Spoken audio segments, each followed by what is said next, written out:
అదే RTV app వార్తల్ని క్షణాల్లో చదివే అవకాశం ఉంటుంది. ఒక న్యూస్ పేపర్, ఒక టెలివిజన్ ఛానల్ మీ చేతుల్లో ఎప్పుడూ ఉంటాయి. నాగార్జున సాగర్ చివరి భూమికి కొంచెం నీటి ఎద్దడి ఉంది.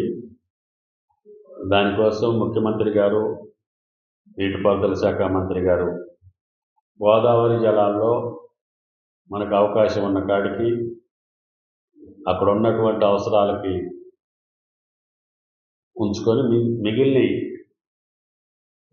సాగర్ కాలువకి వదిలే అవకాశం ఉంటే ప్రయత్నం చేయమని చెప్పడం జరిగింది. దానికి మన ఇరిగేషన్ డిపార్ట్మెంట్ శ్రీనివాసరెడ్డి గారు వాళ్ళ యొక్క యంత్రాంగం మొత్తం కూడా ఈరోజు దుమ్మగూడెం ఆనకట్ట నుంచి ఫస్ట్ పంప్ హౌస్ జీడీ కొత్తూరులో పంప్ వదిలాము. ఇది సెకండ్ పంప్ హౌస్ కూసుగూడెం, దీంట్లో కూడా ఆన్ చేసి థర్డ్ పంప్ హౌస్ వచ్చి కమలాపురం, అక్కడి నుంచి 100 కిలోమీటర్ల వరకు మెయిన్ కెనాల్ వర్క్స్ అన్నీ పూర్తయినాయి. కాబట్టి మొన్న ముఖ్యమంత్రి గారు ఏదైతే శాంక్షన్ ఇచ్చారో రాజీవ్ లింక్ కెనాల్ సీతారామ నుంచి నాగార్జున సాగర్ కెనాల్లోకి ఆ కెనాల్ కూడా పూర్తి చేశాము. ఇప్పుడు ఆ కెనాల్ ద్వారా గోదావరి జలాలు సాగర్ కాలువలోకి వదులుతుంది. అందుకని రెండో పంప్ హౌస్ ఆన్ చేసి మూడో పంప్ హౌస్ కూడా ఆన్ చేస్తాము. ఈ నీళ్లు వైరా ప్రాజెక్టులోకి వెళ్తాయి, అక్కడ నుంచి లంకా సాగర్ ప్రాజెక్టుకి వెళ్తాయి. మధ్యలో ఉన్నటువంటి 1,30,000 ఎకరాలు సాగర్ ఆయకట్టుకి ఎక్కడ ఇబ్బంది వస్తే వాటిని కూడా మనం రక్షించేదానికి అవకాశం ఉంది. ఇప్పుడు వచ్చేటటువంటి గోదావరి జలాలు రేపు సాయంత్రానికల్లా విడగా మనం సాగర్ కాలువలోకి వెళ్ళే అవకాశం ఉంటుంది. ఈ 2 పంప్ హౌస్లు కూడా ఈరోజు ఆన్ చేస్తాం. ఈ 3 పంప్ హౌస్ల్లో మోటార్లు ఆన్ చేసి ఈ నీళ్ళని రాజీవ్ లింక్ కెనాల్ ద్వారా నాగార్జున సాగర్ కాలువలోకి అక్కడి నుంచి అవసరం అనుకుంటే వైరా ప్రాజెక్టుకి కూడా పంపించే అవకాశం ఉంది. జూన్ కల్లా ఇద్దామని అనుకున్నా, ఇప్పుడు అవసరం వచ్చింది కాబట్టి వైరా ప్రాజెక్టులో భగీరథ స్కీమ్ కూడా ఉంది. అట్లాగే లంకా సాగర్ ప్రాజెక్టు కింద కూడా 7,000 ఎకరాలు ఉంది. వైరా ప్రాజెక్టు కింద 30,000-35,000 ఎకరాలు ఉంది.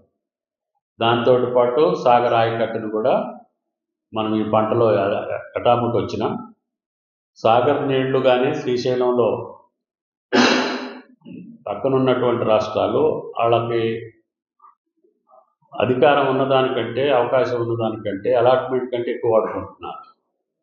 దానివల్ల సాగర్ యొక్క లెవెల్స్ కూడా మనకు ఉండాల్సినంత లేదు, మనకు రావాల్సినంత నీళ్ళు రావట్లేదు.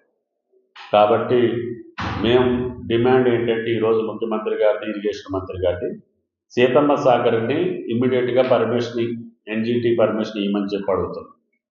ఎన్జీటీ పర్మిషన్ ఇస్తే సీతమ్మ సాగర్ పూర్తి చేసుకుంటే గోదావరిలోనే 38 టీఎంసీ నీళ్లు మనం నిల్వ ఉంచుకోవడానికి అవకాశం ఉంది. 38 టీఎంసీలు అంటే మనకి సాగునీరుకి, తాగునీరుకి, మన ఉభయ జిల్లాలకి, 2 జిల్లాలకి ఈ వేసవకాలంలో కూడా మనకి ఉపయోగపడుతుంది. వర్షాకాలంలో థర్మల్ స్టేషన్ ఉంది, అది పవర్ స్టేషన్, ఐడల్ స్టేషన్ ఉంది. అక్కడ నుంచి మనకి 300 మెగావాట్లు పవర్ కూడా తీసుకోవచ్చు. ఆ పవర్ వస్తుంది మనకి ఈ లిఫ్ట్ ఇరిగేషన్కి సరిపోను. సీతమ్మ సాగర్ వల్ల మనకు ఉపయోగం ఏంటంటే నీళ్లు నిలవబెట్టుకొని వేసవకాలంలో ఈ ఉభయ జిల్లాలకి మంచినీటికి, పారిశ్రామికీకరణకి, అక్కడ హెవీ వాటర్ ప్లాంట్ కానీ, బీపీఎల్ కానీ, లేదు అవతల భగీరథ కూడా ఉంది భద్రాచలానికి, యువతల భగీరథ ఉంది మంచినీళ్ళకి 2-3 జిల్లాలకి.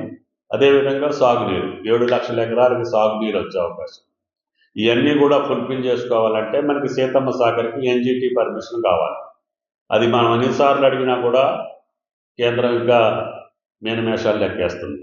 అందుకని ఈరోజు ముఖ్యమంత్రి గారు మళ్ళీ జలశక్తి మంత్రి గారి దగ్గరికి వెళ్ళారు. మాకు కృష్ణా జలాల్లో తెలంగాణ వాటాని ఫైనల్ చేయాలి, గోదావరి జలాల మీద ఉన్నటువంటి సమ్మక్క, సారక్క, సీతమ్మ సాగర్ 2 ప్రాజెక్టులకి మాకు ఎన్జీటీ పర్మిషన్తో పాటు సిడబ్ల్యూసీ క్లియరెన్స్ ఉంది ఆల్రెడీ. మనకి అలాట్ అయినటువంటి వాటరే గోదావరి నదిలో మనకు ఉన్నటువంటి హక్కుని వాడుకునే దాంట్లోనే మనం కట్టుకుంటున్నాం. కాబట్టి దయచేసి కేంద్ర ప్రభుత్వం, ప్రధానమంత్రి వెంటనే మాకు సీతమ్మ సాగర్కి, సమ్మక్క సారక్కకి పర్మిషన్తో పాటు వాజేడు వెంకటాపురం మండలాల్లో మోడికుంట వాగు మీడియం ఇరిగేషన్ ప్రాజెక్ట్కి మాకు సిడబ్ల్యూసి క్లియరెన్స్ రాలేదు. ఆ రకంగా మాకు తెలంగాణలో ఉన్నటువంటి అన్ని ప్రాజెక్టులకి మాకు పర్మిషన్స్తో పాటు నిధులు కూడా ఇవ్వాల్సినటువంటి అవసరం ఉంది. పక్క రాష్ట్రాలకు ఏదైతే తమాషాలో మీరు నిధులు ఇస్తున్నారో అదే పద్ధతిలో ఇరిగేషన్కి కానీ, నేషనల్ హైవేస్కి కానీ, రైల్వేస్కి కానీ, ఎయిర్వేస్కి కానీ మేము నిన్న మన దెబ్బలాడితే వరంగల్ ఇచ్చారు. ప్రధానమంత్రికి ధన్యవాదాలు. మా రామ్మోహన్ నాయుడు కూడా అభినందనలు. సేమ్ టైం మా కొత్తగూడెం ఎయిర్పోర్ట్ కూడా అడుగుతున్నాం.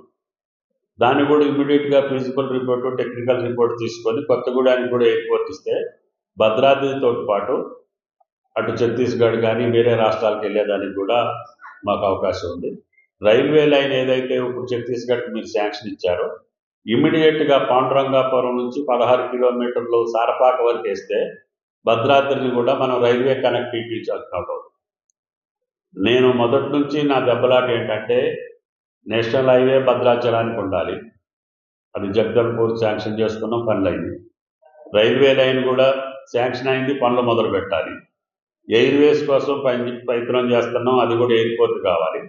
వాటర్ వేస్ కూడా మాకు అవకాశం ఉంది.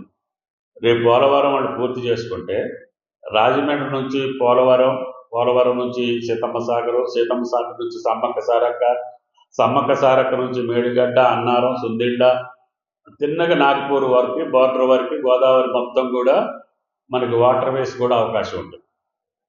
అంటే నీటిలో ప్రయాణం చేయొచ్చు, గాలిలో ప్రయాణం చేయొచ్చు, భూమి మీద ప్రయాణం చేయొచ్చు. నాకు ఈ 3 భద్రాచలానికి లింక్ కావాలనే.